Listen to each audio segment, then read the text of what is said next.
Assalamualaikum warahmatullahi wabarakatuh. Nama saya Nikita Lubis dari kelas Biologi 1 tahun 2021. Di sini saya ingin memaparkan materi yang berjudul Karangan Ilmiah.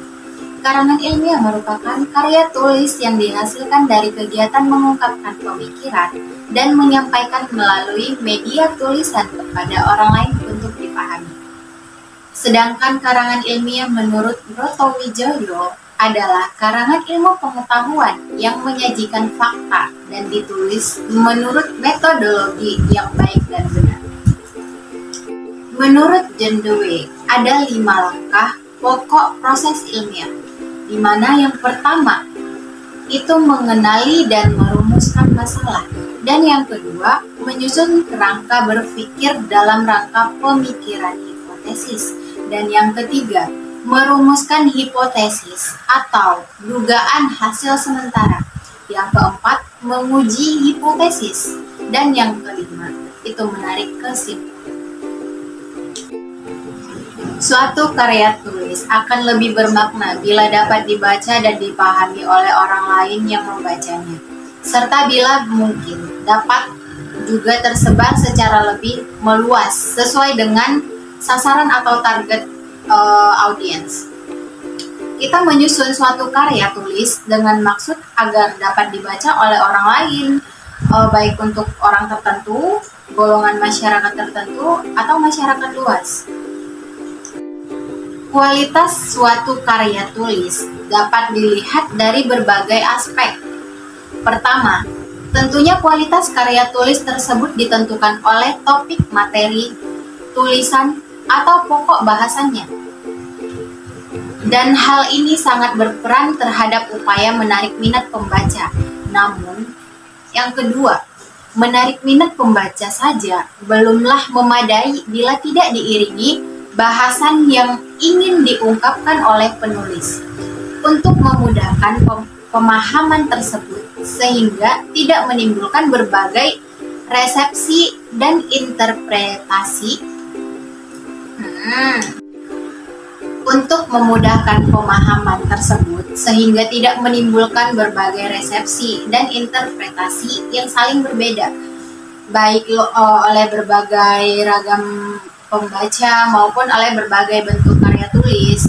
Tentunya penulisan tersebut harus dapat memahami persyaratan seperti bentuk, format, gaya maupun sistematika penulisan tertentu yang sudah baku. Jadi karangan ilmiah ini merupakan laporan tertulis dan publikasi yang memaparkan hasil penelitian atau pengkajian yang telah dilakukan oleh seseorang atau sebuah tim dengan memenuhi kaidah dan etika keilmuan yang dilakukan dan ditaati oleh masyarakat keilmuan. Dalam karangan ilmiah ini ada beberapa ciri-ciri yang harus kita ketahui juga. Yang pertama, sistematis, yang artinya mengikuti pola pengembangan tertentu, misalnya pola urutan, klarifikasi, kausalitas, dan sebagainya. Dan yang kedua, objektif, yang artinya itu pembahasan sesuatu hasil penelitian sesuai dengan yang diteliti. Dan yang ketiga, cermat, tepat, dan benar. Yang keempat, tidak persuasif. Yang kelima, tidak argumentatif. Yang keenam, tidak omotif. Yang ketujuh, netral, yang artinya tidak mengejar keuntungan diri sendiri atau orang lain. Yang ke-8, tidak melebih-lebihkan sesuatu.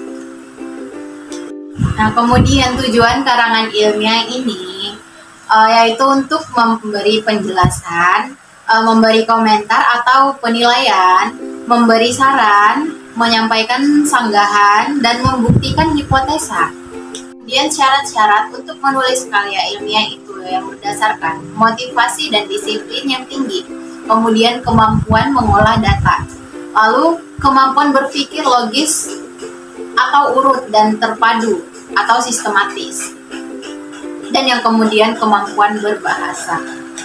Nah, kemudian ada sifat karya ilmiah, di mana sifat karya ilmiah ini itu lugas, tidak emosional, mempunyai suatu arti sehingga tidak ada tafsiran sendiri-sendiri atau interpretasi yang lain. Kemudian logis disusun berdasarkan urutan yang konsisten. Kemudian efektif, satu, kebulatan pikiran. Ya mungkin sekianlah yang mungkin sekian saja yang dapat saya sampaikan. Kurang dan lebihnya saya mohon maaf. Saya Monica Lubis, kami undur diri. Wassalamualaikum warahmatullahi wabarakatuh.